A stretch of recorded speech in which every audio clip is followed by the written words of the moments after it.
আসসালামু আলাইকুম রহমতুল্লাহ। এখনকার যুব গাইস, সমাজের সবচেয়ে কেমন বড় আছেন টেনশন আপনারা? রিজিক। আলহামদুলিল্লাহ আমি ভালো আছি।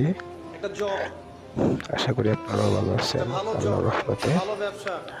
আজকে সে সিকিউরড লাইফ চাচ্ছে। ব্রেক টাইম চলতেছে রিজিক আমাদের নিয়ে এখন। চিন্তা করবেন না। তো আপনার কাছে যে রিজিক আছে এখন আসছি এটা আমরা আপনার কাছে আসবেই। সৌদি আরবের হয়তো ইমাম সময় আনুর লাগছে, কিন্তু রেস্টুরেন্টে। আপনার কাছে আসবে তো আমরা এখন ইনশাআল্লাহ। খাবার অর্ডার করতেছি, দেখতেই পাচ্ছেন। রিজিক নিয়ে টেনশন করবেন না।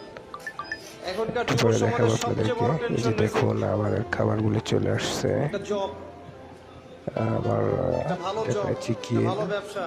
রুটি, সে সিকিউরড লাইফ চাচ্ছে। আরো দুই তিনটা আইটেম আছে। রিজিক নিয়ে চিন্তা দেখুন করবেন না। ফলস, এখানে আপনার ফল কাছে যে রিজিক আছে খুব সুন্দরভাবে এটা সাজিয়ে আপনার কাছে রাখছে। আসবেই কলা, ইনশাআল্লাহ। হয়তো মালটা, সময় লাগছে, অ্যাপেল, কিন্তু আপনার কাছে বিভিন্ন আসবে জাতীয় ফল। ইনশাআল্লাহ। আলহামদুলিল্লাহ, অনেক ভালো একটা রেস্টুরেন্ট, রিজিক খুব নিয়ে টেনশন সুন্দর। করবেন না।